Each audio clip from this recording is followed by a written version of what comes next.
the prophetic element in the Quran is very clear that the believers must stand with the oppressed, with the downtrodden, with the dispossessed, right? The mustad'afun, okay? And so it is the social justice issue is motivated by the prophetic theology that the Quran retells through the story of the people of Israel. That the Israelites were oppressed by their enemies, and God's promise to the Israelites that God stands with the oppressed, and therefore that message become universal. So it's not only about Palestine, but it will apply to Myanmar, it will apply to people oppressed in the conflict in Sudan, in Congo, in China, everywhere. Muslims must show universal solidarity with the poor and the oppressed. Hey friends, what follows is a conversation with Ebrahim Moosa, professor of Islamic thought and Muslim societies at the University of Notre Dame. We discuss Muslim political thought, Hamas, violence, and I try to answer the question why Muslims overwhelmingly support Palestine versus a very stereotypical Christian support for Israel.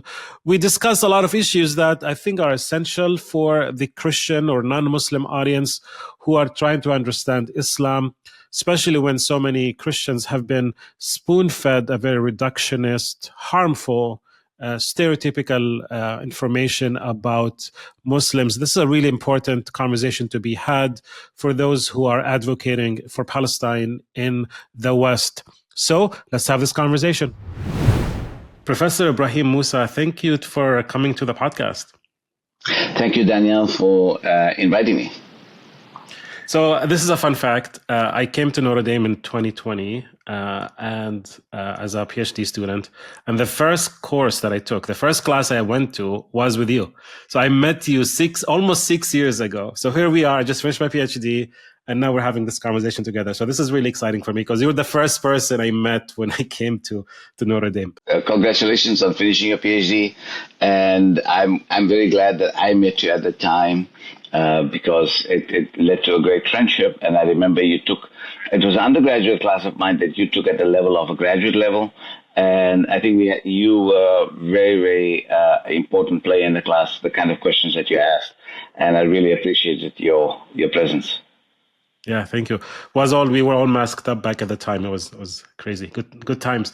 Okay, let's before we talk about Islam and violence and how we think about October 7th, I think the audience would be very curious to know more about you. You have a very fascinating story because you have your roots in India, but you're also from South Africa. Now you're in the US.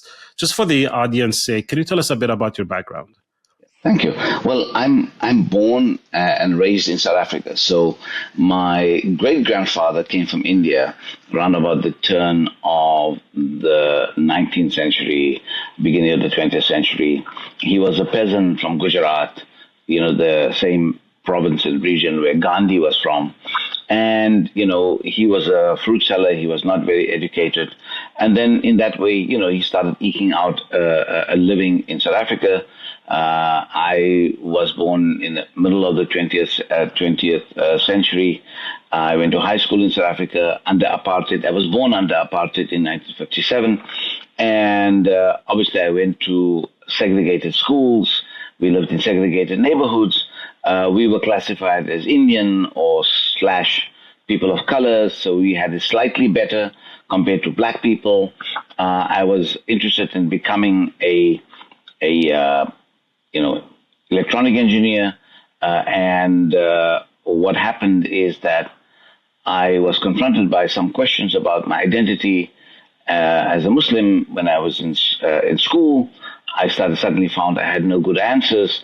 I abandoned this search for electronic engineering and I said, what is this thing that I adhere to and practice called Islam, and where I'm going to study that?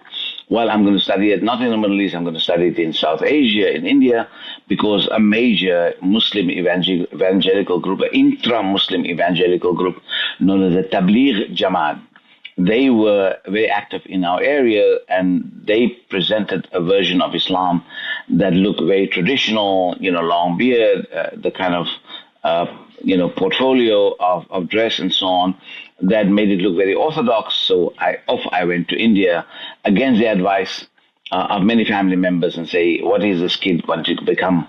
A Muslim priest, a mullah, a cleric.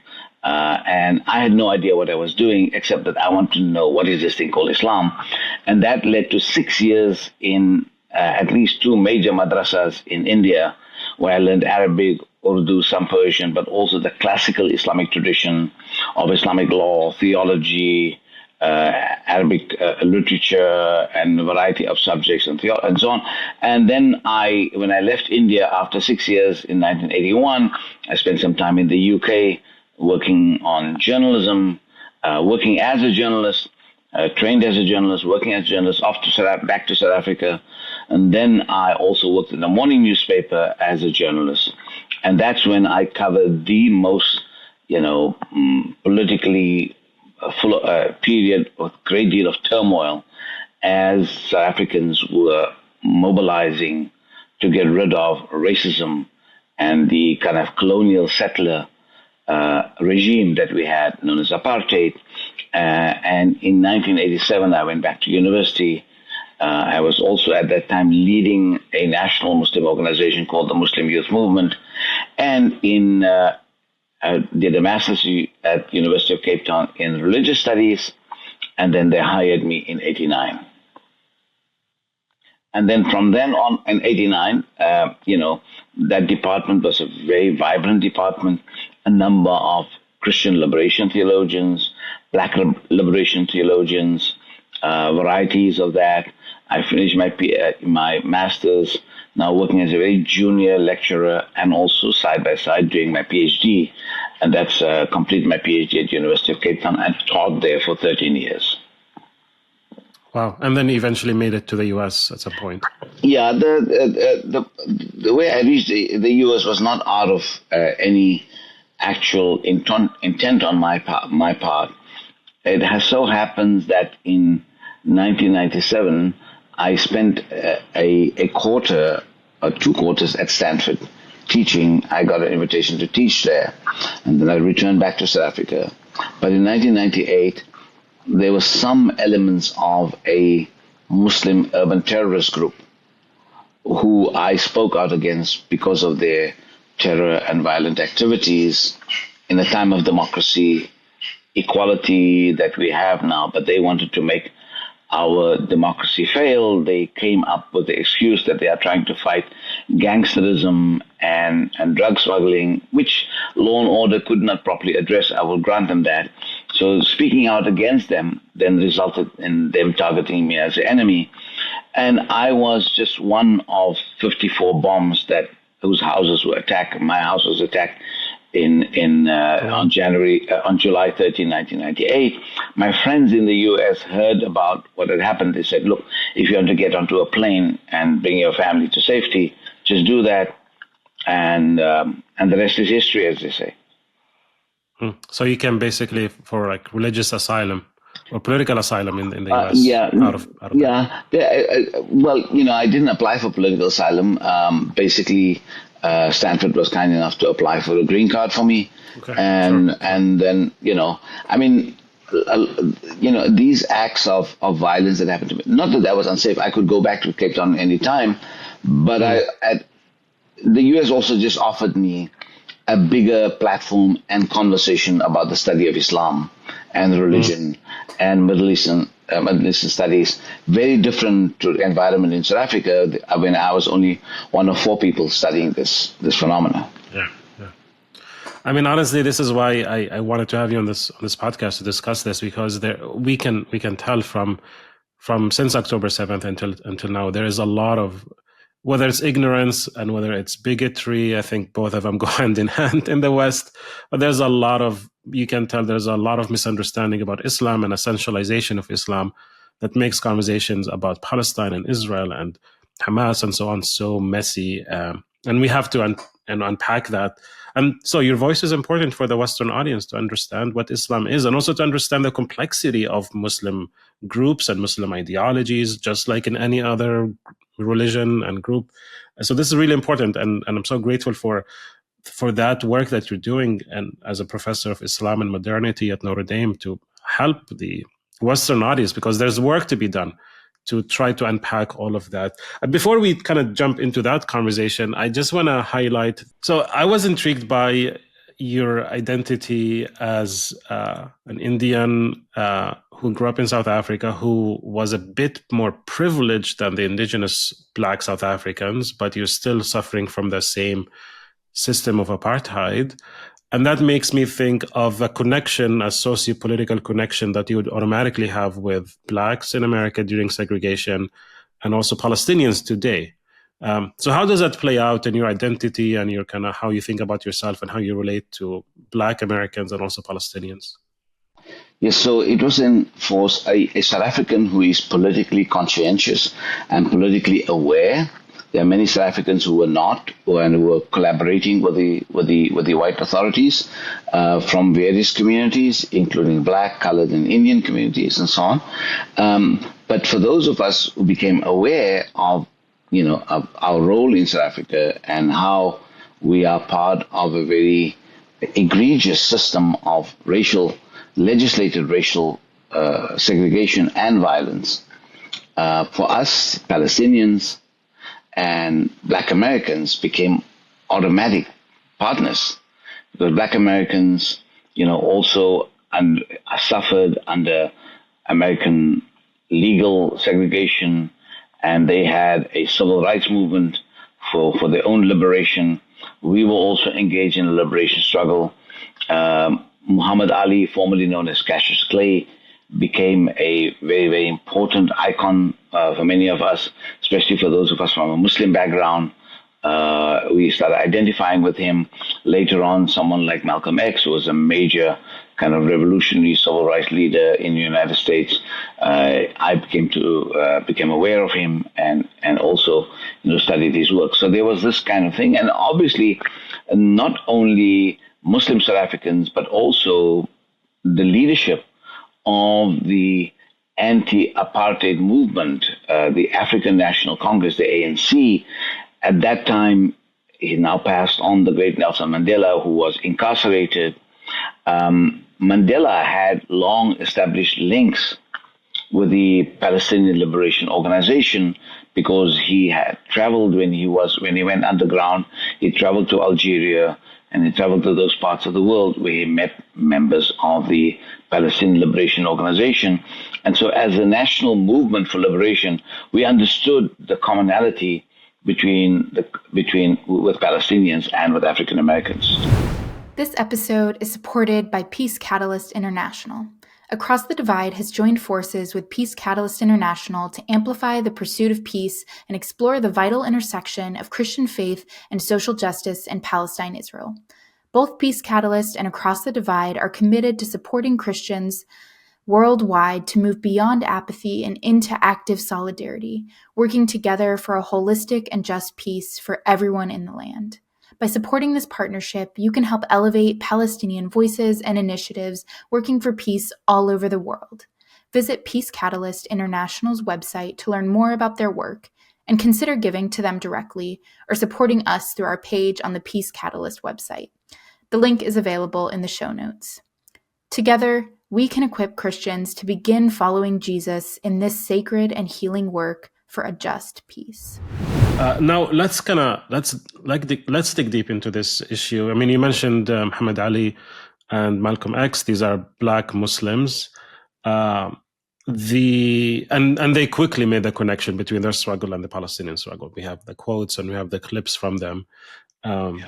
Now, with October 7 and the current genocide, there had been a very obvious distinction, it seems, between the Muslim world, the Arab world, and their support for Palestine, and then the stereotypical Christian support for Israel. And it's always been the case that Muslims have been very supportive of Palestine, while Christians and they're with their friends, especially in the West, with Jewish leaders and what have you, they're always supportive of Israel. So there's this kind of religious split between Palestine and Israel. Muslims with Palestine, Christians and Jews with Israel. So how do you explain this kind of overwhelming Muslim support for Palestine vis-a-vis the default Christian support for Israel? So there are a couple of ways to answer this. First of all, let me talk about myself and South Africa, because I'm very proud to be a South African American, because South Africa, after October 7th, took the bold step to report Israel to the ICJ, the International Court of Justice, for the ICC and the ICJ, for its crimes against the Palestinian people. So I think it's the only country, and then afterwards got support from other countries. I think the other reason is, as a South African, and many South Africans who have been in the struggle, who remember apartheid, do find commonality with Palestinians, and then unless Zionist Israeli propaganda reach parts of Africa or parts of the West, then the story changes. But otherwise, most right-thinking people would understand that this is a historical injustice to the people of Palestine. The crimes against the Jewish people were committed in Europe by Nazi Germany. But somehow, the redemption of that by Europeans was under mandate conditions of Palestine. Britain allowed for Zionist settlement, and then the recognition of a state of Israel by European powers, while all the other powers were still under colonization. Egypt was still under colonization, Jordan was under colonization. I mean, the Egyptian army did try to make some intervention in 48 in order to stop the expulsion of Palestinians. They only stayed within the boundaries, what was supposed to be the Arab Palestine, and in order to stop and to threat the Israelis not to expel Palestine. Already, as you know, 700,000 were expelled by that time. So I think the question is, all right-thinking people in the world will understand it like this, like the way I understand it. You have a home, and suddenly someone comes, pushes you out of your home, and tells you to live near the trash can of your house. At some point they say, no, you are not living, the trash can is not good where you're living there. We're going to throw you inside the trash can. Okay? This is exactly what's happening to Palestinians. Palestinians have been expelled from their homes. There are Palestinians, tens of thousands, if not millions, who still have title to their homes from which they were expelled. Overnight, they were made, strangers in their own land by the force and with the complicity of Western powers, right? America was the first to recognize the state of Israel. Soviet Union was the second to recognize it. Now, the issue is, what else and the Palestinians have put out a major, olive branch on many occasions through his leadership to have a peace deal. It turned out to be the greatest betrayal ever of the Palestinian people. They got less and less, despite the fact that they made great overtures and they wanted to make a historical settlement. So that's the one part that I think audiences in the West do not understand. I want to show me any American, any European, or any right-thinking person who's thrown out of their house and put into the garden or worse place in the house, and then be told that it is the right thing to do. This is unacceptable, morally unacceptable, and it's surprising that the greatest thinkers of the West, someone like Jürgen Habermas and others, for instance, cannot think straight about a historical injustice that has been committed. And it is not as if that the Palestinian peoples have all been wiped away, as has happened in other parts of the world, like in North America, where the indigenous population had been completely wiped out to a very, very few, so they cannot resist, okay? Palestinians are there in their millions, and they are entitled to this. Your second part of your question is, how has this become such a Muslim issue? Let me tell you about my own experience. Growing up as a kid in South Africa, I left South Africa at age 18. Until that time, Palestine is not on my radar.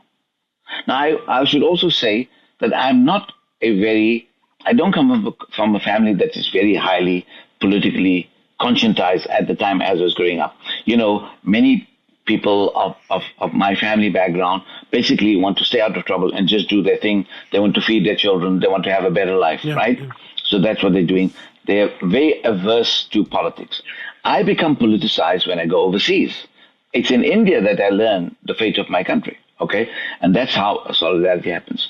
But as I said, neither at the mosque nor at the Sunday school or in the family do I hear anything about Palestine. We do hear of India-Pakistan wars, okay? So as I was growing up, there were wars between India and Pakistan. And generally, because my ancestors came from India and still have connections to historical India today, we were kind of, pro-India. Mm-hmm. So the Pakistan, even being a Muslim state, did not really come into play in our awareness, right? India was attacked. That's where my maternal grandparents were, right? And no one wants to see their maternal grandparents get killed in a war, okay? But what has happened is that I know this firsthand because I was a leader, the national director of the Muslim Youth Movement in the year, from the years 84 onwards for about 5 years in South Africa. One day we get a telegram, a fax. And the fax announces the emergence of a group called Hamas. The acronym is Hamas. The movement of Islamic liberation was Sheikh Ahmad Yassin. We are kind of surprised by this movement because we were familiar with the Muslim Brotherhood. We were familiar with the Jamaat Islami. But the Muslim Brotherhood and the Jamaat Islami were not as successful of making the Palestinian issue a Muslim issue. That is singularly Hamas's success to put the Palestinian issue on the agenda of every politically aware Muslim in the world. So even if you do not like political Islam, even if you are not pro-political Islam and all its failures in Pakistan, in Sudan, and other experiences, right? If you don't like political Islam, the one thing here you're not going to get rid of is the historical injustice to the Palestinian people.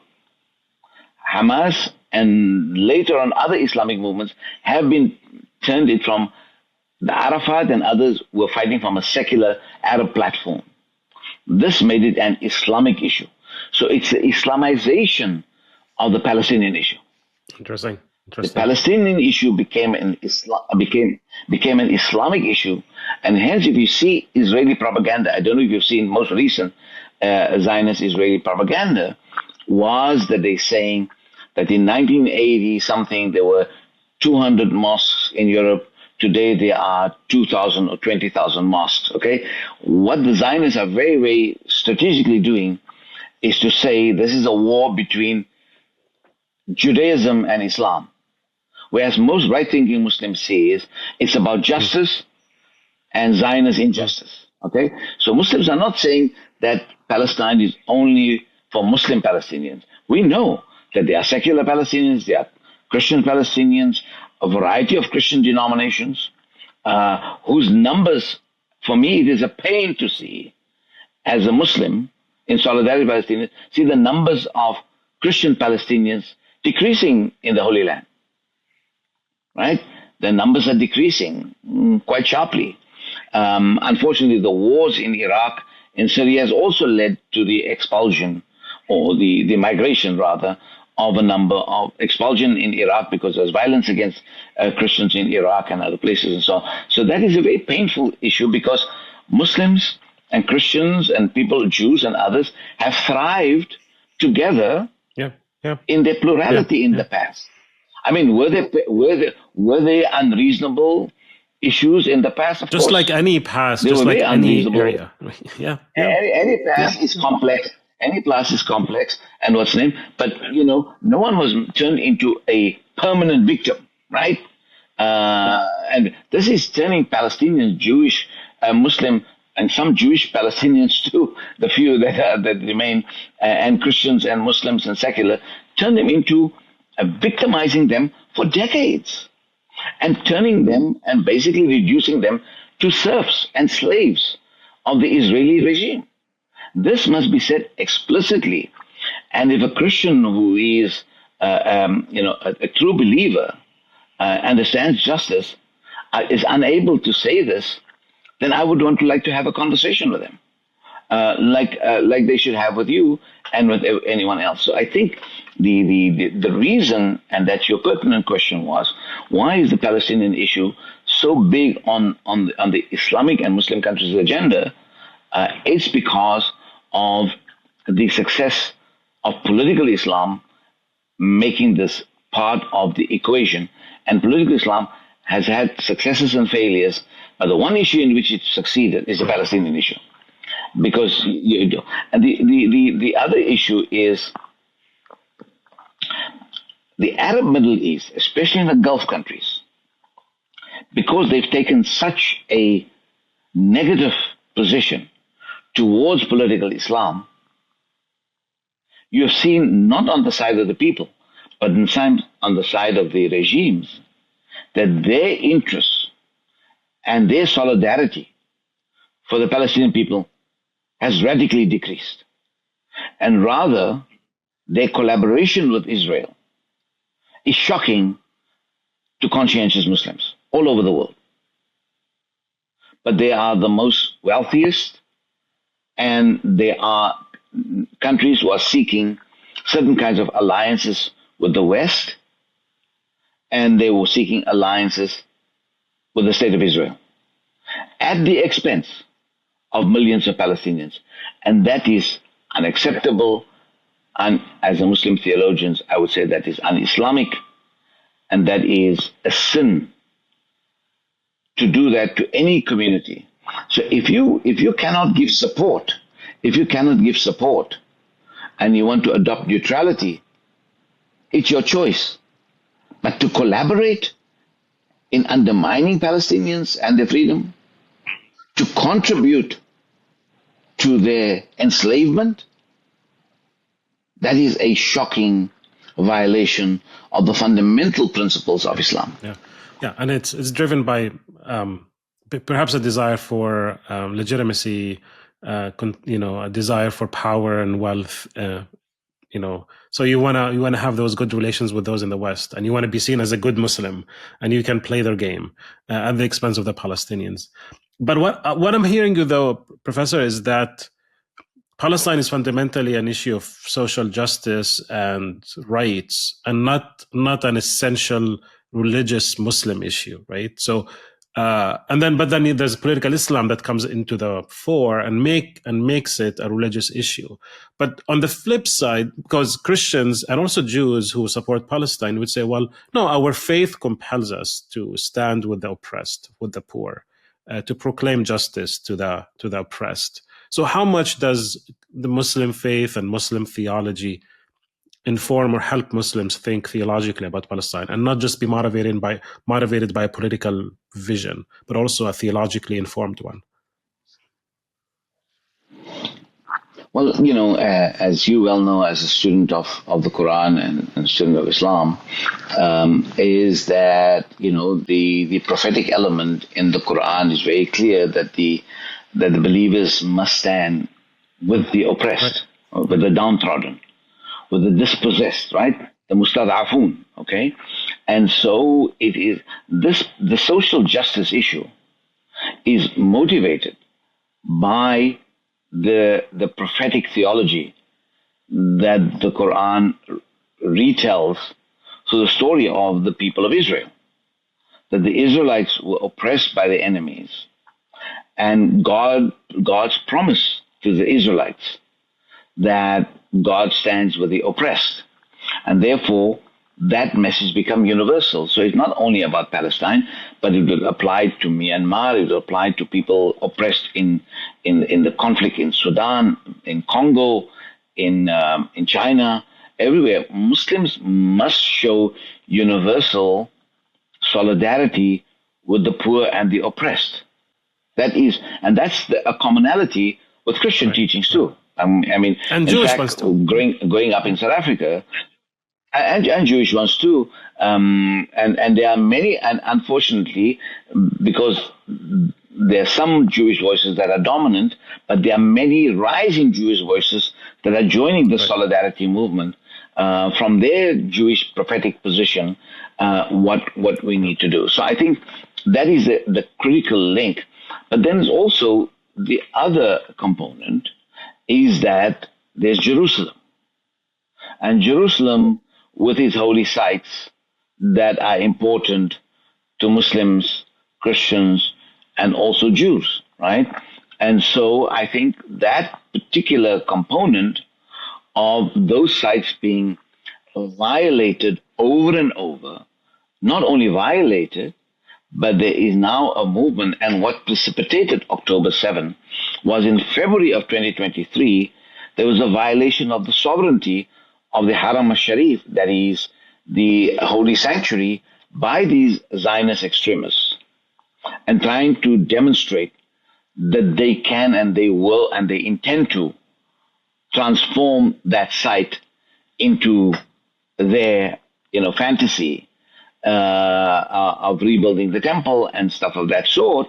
So with the result that has also served as a major motivation for Muslim support of that. So if you want to unpack that support, it's support for the oppressed, the poor, and the question of justice, but also the sense that holy sites are being desecrated by the Zionists. And yes, of course, Jerusalem was under control by different kinds of powers over time. There were the Romans, and then then the Muslims came, and then the Crusaders came, and then the Muslims came again, and so on. So Jerusalem has changed hands politically, and in different ways, right? Different kind of political regimes. But this idea that Jerusalem's character will be changed and completely desecrated is unheard of. And this is a fantasy that is being celebrated day in and day out in Israel and supported by the United States to desecrate Jewish, Christian, and Muslim sites by these complete terroristic Zionist actors known as settlers. But even this has also become part of the disease of Zionism. So, you're going to find liberal Zionists who are going to say, these settlers are the problem. No, the very idea of Israel is the problem. The very idea of Israel being built as a state based on the deprivation of Palestinians. That is the fundamental problem. And unless that issue is not resolved equitably and justly with a historic settlement to share the land and not create Bantustans, this thing is not going to go away. Yeah, that's really helpful, and I think we need to kind of have that kind of imagination of, this is not a religious conflict. This is fundamentally an ethical one. It's an issue about equality and human rights and dignity.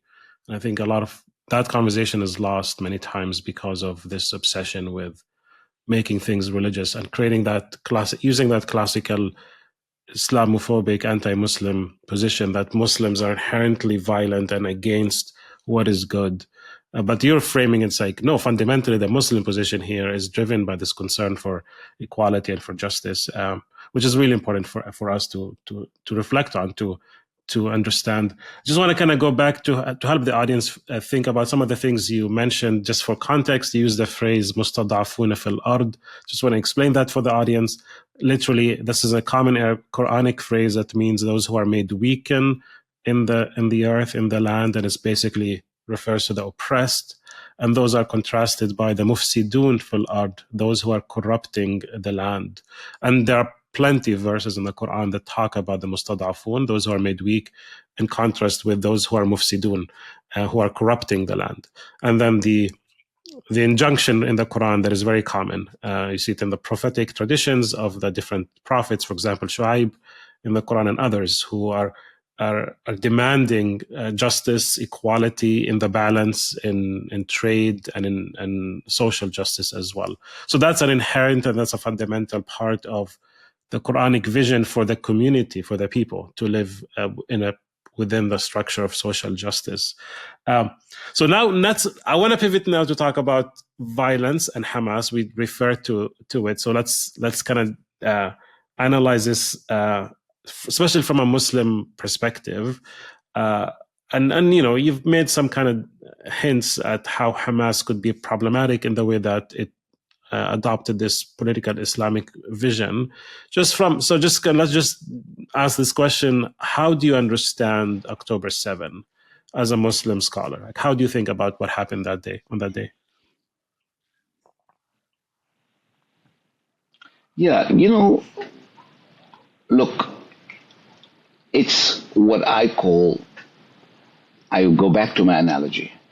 You've been thrown out of your house. You're not only relegated to the trash cans, but you are told that you must live inside the trash can. Mm-hmm. Okay? So what does a human being who's been dehumanized to that level, what do they do? What do? They will resist. And international law gives people who have been denied and deprived of their rights the right to resist. Now, do they have to resist in terms of... So I want to put the emphasis on the right to resist. People in the West want to keep on, and every Israeli and pro-Israeli spokesperson keeps on talking about the biggest massacre ever happened, after Nazi Germany. First of all, the facts are not true. We don't know the facts of how many of the civilians the Israeli methodology of trying to, there's a word, they use a term for it, the attack that they use all-out force, and most of these charred bodies and so on that you found at these various the Hannibal effect. Right? That's right. Yeah. The Hannibal directive is that they killed many people themselves, and they will never own up to that. But they will chalk that up to Hamas. Hamas did kill, and they took on, security forces, Israeli occupation forces. They are a legitimate target in between people where there is no peace, okay, and people who have been deprived, okay. So the security forces are legitimate targets of attack because they are weaponized, okay. These other people who were taken captive as collateral, because there are thousands of Palestinians also in jail on trumped-up charges for decades already. This was a negotiation tactic. Now you can make out that I'm not a political scientist, but I can talk about the ethics of this. The ethics is that there is proportionality. There is proportionality of the level of your oppression to the level of the oppressor's response. Dozens of October 11th have taken place, if not worse, on the part of the Israeli regime, killing, now it's 10,000 children. They've killed thousands of children in Gaza prior to that. Thousands and hundreds of Palestinian civilians prior to that. So the ethics requires a certain kind of understanding of where the oppressed are and what are they entitled and how are they entitled to resistance. As a theologian, as a Muslim, as an ethicist, must say that if there are any kind of violations of the law and the ethics of war on the part of Hamas, they must be held accountable. And it is very clear that Hamas spokesmen themselves said that why don't you have, in the very early days of this war, they themselves said, let's have a commission of inquiry.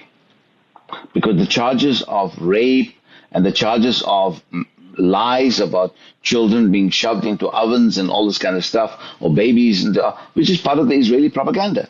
The Israelis have developed a very, very effective propaganda strategy called Hasbara. And this Hasbara has been very successful. Every major newspaper, every major television station in the West and elsewhere have been pumped with this false information. So I do not accept the Israeli Zionist version of what happened on October 7th in terms of the number of people killed and how they were killed, because we don't have a full account. But I'll be very happy with a UN account by a neutral authority that has access to that. Look, the UN had a preliminary committee that went to Israel that only spoke to some Israelis, not all the Israeli victims, that they were sexually molested. Okay? So we know that. But the UN was not able, the Commission was not able to do a full study because Israel was not collaborating. We need to be very clear that the aggressor in Palestine are the Israelis. Mm-hmm. They are the aggressors. They are the people who are stealing Palestinian land. They are the people who gone beyond the 1947 territories. They want to take all of Palestine. Okay? And so we need to understand that there's only one aggressor. Palestinians are victims and resisting, and they are oppressed, and they're resisting to the best they can. And so if we don't have that moral equation, then we cannot make any sense of the Palestinian issue. There's only one singular aggressor, and that is aggressor. Let me tell you something from my South African experience. Never has a tank entered into a black or colored township and killed people with tank fire. It is the South African regime, the white South African regime, had nuclear power. They had sophisticated missiles and aeroplanes. Never ever did they drop a bomb with the F-16 onto a civilian. Never ever. When you compare the two, apartheid was barbaric. But this is barbarism at quantum levels. Israeli barbarism at quantum levels. How can you throw bombs, F-16s, sophisticated military weapons, paid by American taxpayer money, by my taxpayer money? Therefore, every American, every citizen of the world, especially of Europe and America, who are bankrolling this genocide and are complicit in this genocide, cannot remain quiet. We must be outraged.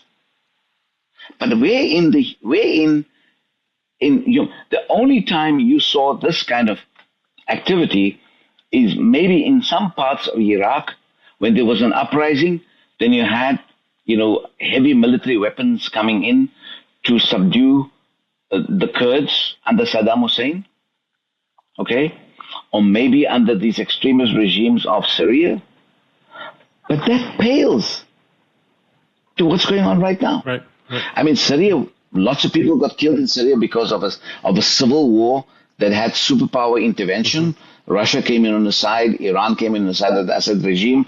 A historic injustice to the and the US as well, and the historic injustice to the Syrian people, at least 500,000 people. The US invasion of Iraq, which destabilized the whole region, 500,000 people killed. Okay, we don't have that kind of numbers. Saddam Hussein was extremely harsh to the Kurdish populations and people who did not, and the Shia communities of Iraq. But that is not the standard. And therefore they had to be brought to book. Okay?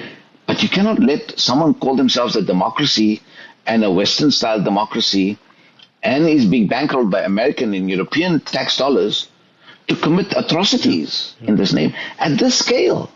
At this scale. And then the biggest joke ever, Israel calls itself the most moral army. I mean, that is a laughable proclamation if there ever was one.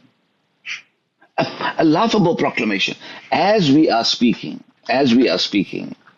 Palestinians in the West Bank are being brutalized, imprisoned. People are being killed right now as we are speaking in every nook and cranny of the West Bank. And if you think the conversations we are having are necessary, then I invite you to consider becoming a monthly Patreon supporter of the podcast on patreon.com/Across the Divide. By sustaining our work, you also get access to various kinds of premium content like extended episode conversations, merch discounts, and private meetings with the hosts of the podcast and other Patreon supporters. So help us to continue growing our small podcast and join the beautiful community of Across the Divide by signing up at patreon.com/Across the Divide. So in a recent article you wrote, it's called The Last Word on Palestine. So this is going to be in the show notes of the episode. You reflect on a statement by Frantz Fanon, the well-known revolutionary figure and ethicist, in his book, The Wretched of the Earth. And you quote him saying the following. Fanon says, "The work of the colonized is to imagine every possible method for annihilating the colonist." And then he goes on to say, "For the colonized, life can only materialize from the rotten cadaver of the colonist."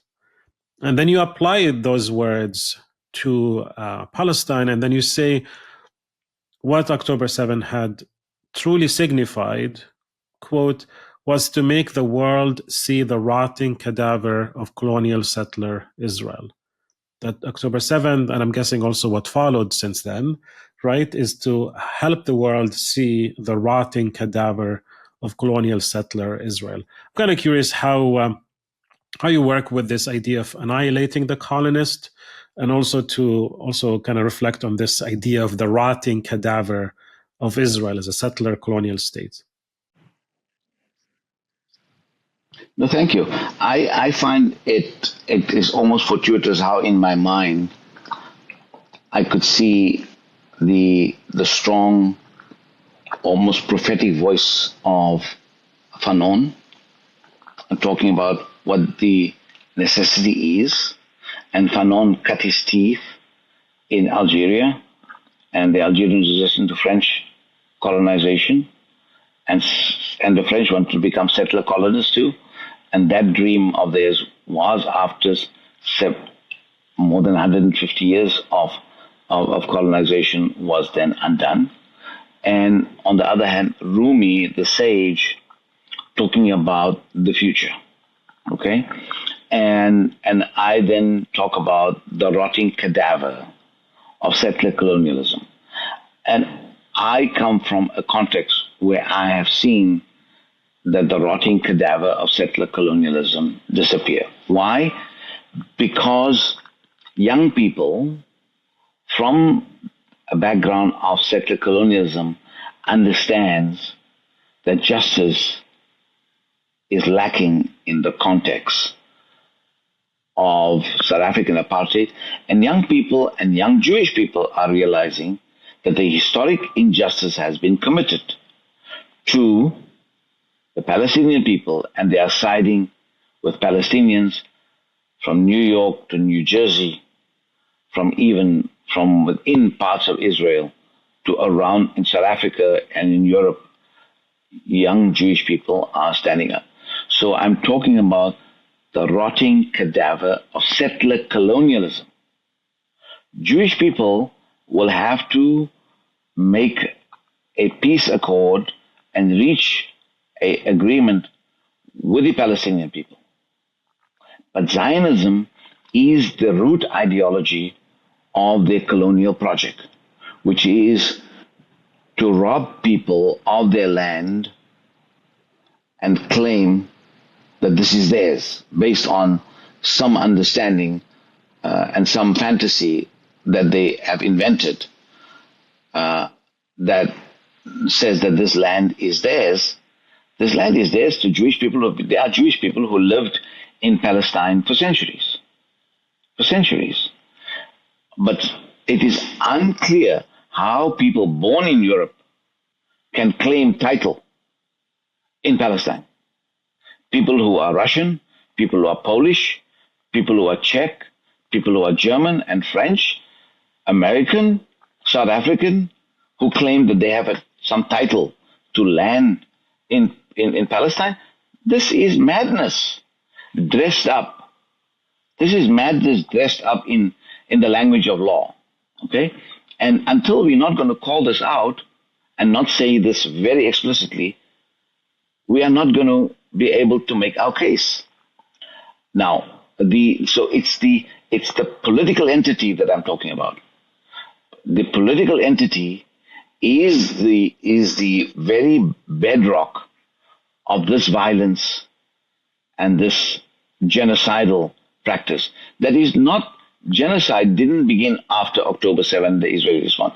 There's been high and low levels of genocide continuing in Palestine. Only this time around, the world could see it on their handheld devices. Mm-hmm. And this is despite the fact, why do you think 200 Palestinian journalists have been killed? Because Israel does not want the world to see this. Mm-hmm. 200. Never, ever in wars in recent times has so many journalists been killed, because they do not want these messages to get out.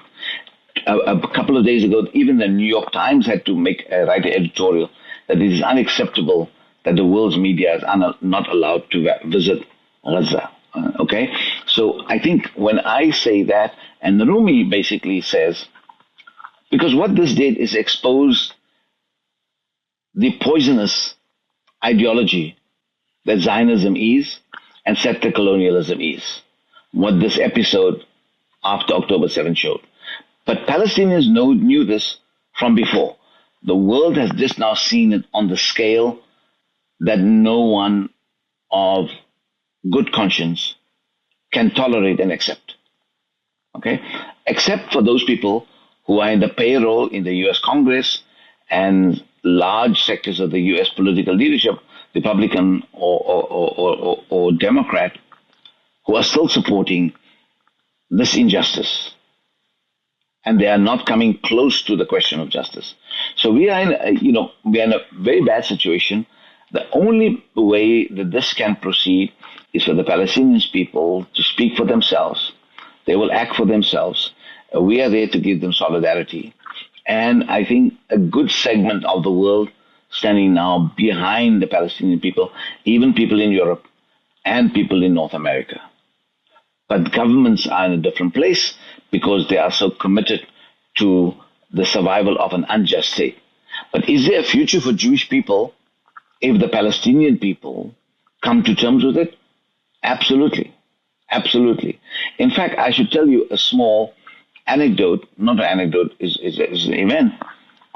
So since South Africans' leadership and the ANC came to a peace agreement, I was very much in favor of Palestinians also making a peace agreement, okay?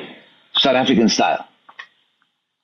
And I remember very much on the evening of several days after our elections on April 27, 1994, several days later, the president of South Africa was installed Nelson Mandela, and I was the only reporter for Middle East Broadcasting Corporation reporting this event in Arabic to Arab audiences. And to my left was sitting Yasser Arafat. Okay? And I go home after the inauguration and I call my friend Edward Said, the great Palestinian professor, and I said, we have our democracy. Why aren't you guys also negotiating? Okay? And Saeed never forgave me for that. And rightly so. Rightly so. Because he was right and I was wrong. That the negotiations that the Palestinians did in good faith was completely betrayed by the world community and by Israel. It was just a way of stalling and never ever intended to give Palestinians their full right. They kept on coming up with excuses. If you are really determined, you would make the deal. The only objection and criticism I have of Arafat, he should have never made peace without having a complete transfer of power. If there was going to be a two-state solution, if that it could, this first step, second step, third step is a way of delaying, which means never. Okay, and that was the first mistake, and his innocence. And Edward Said was right. He kept on reminding me years later. Remember, you told me that we should negotiate. Look at what this negotiation and see what negotiation with the Zionist entity has resulted in. More than 65,000 Palestinians killed in Gaza. Possibly numbers are going up to 177,000, even higher. We do not know what's under the rubble, and the destruction of the West Bank and so on. This is an atrocity of a massive scale. No human being can sleep at night. I would be honest with you. There's many a night that I go to sleep and I think that there are many people sleeping without cover. A morsel of food becomes morally problematic when you think of people dying of famine in Gaza, in Sudan and other places, right? And the problem is, Sudan, you can send money and so on. You are not even allowed to take the food there. This is the problem. This is a deliberate deprivation. This is not a war crime. This is beyond a war crime. This is genocidal. Some people have spoken on social media to say that, the Nazis at least gave you food. The Nazis didn't deprive you of food. Not that we want to paint the Nazis in any glorified terms. That was evil, incarnate, evil incarnate. And what was done to the Jewish people is evil. And as I wrote in the piece that you referred to, that, Muhammad Assad, who was Leopold Weiss, who converted to Islam in the early part of the 20th century, he meets Chaim Weizmann, and he asks him about, you want to establish a Jewish state here, but what about the Arabs? And Weizmann tells him, well, after some time, the Arabs will not be a problem. That's number one. The other interesting thing, so it's a very, very powerful interaction that I narrated in that essay of how Weizmann and Assad talks. And Weizmann already prefigures the elimination of the Palestinian. He prefigures it in that. That was my commentary. The other part that was not in that article, and Muhammad Assad's son, Talal Assad, reminded me of this in a conversation recently, that when someone told Muhammad Assad, whose father and sister perished in the Holocaust. Because he's a convert from Judaism to Islam, just to give that context, right? Yeah. Judaism, etc., and he was a convert from Judaism to Islam, and his father was died in the camps.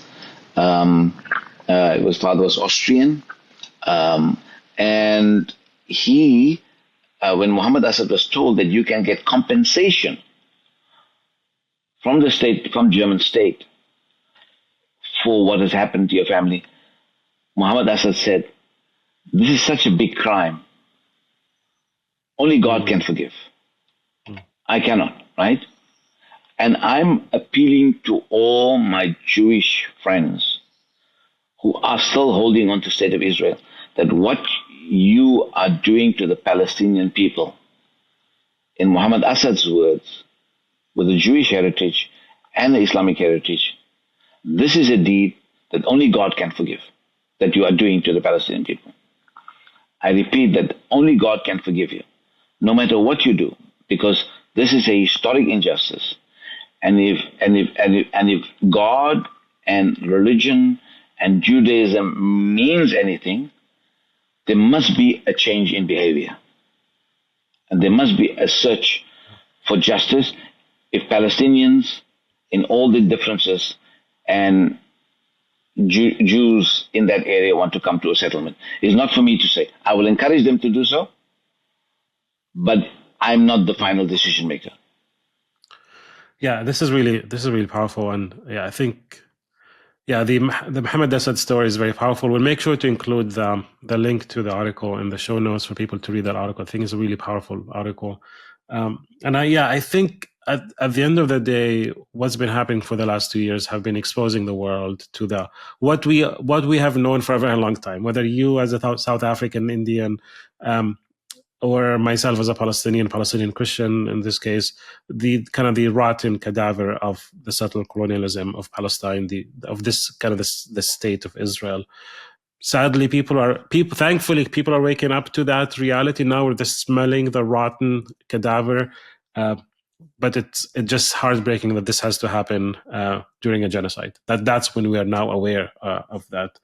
Really powerful words. Thank you so much, Professor Ebrahim. Your insight, your perspective is really powerful, and I'm sure it's going to be very enriching to the audience. Thank you for being with us and sharing your thoughts on October 7, on all of these issues. No, thank you so much for asking me. It's a real pleasure, and I look forward to seeing how your audience, will receive that, and I hope there'll be further conversations. Thank you so much for taking the time to do this with me.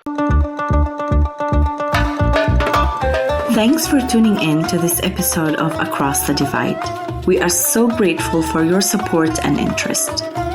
The hosts of this podcast are Daniel Bannoura, Jennifer Madrand, and myself, Abir Shhali.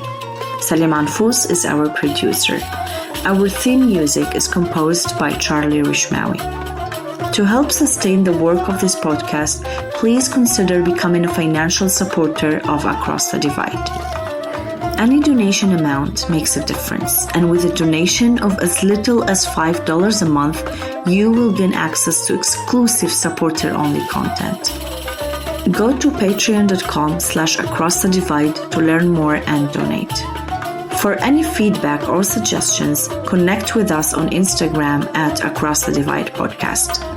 Until next time, stay curious, stay passionate, stay engaged, and join us again on Across the Divide.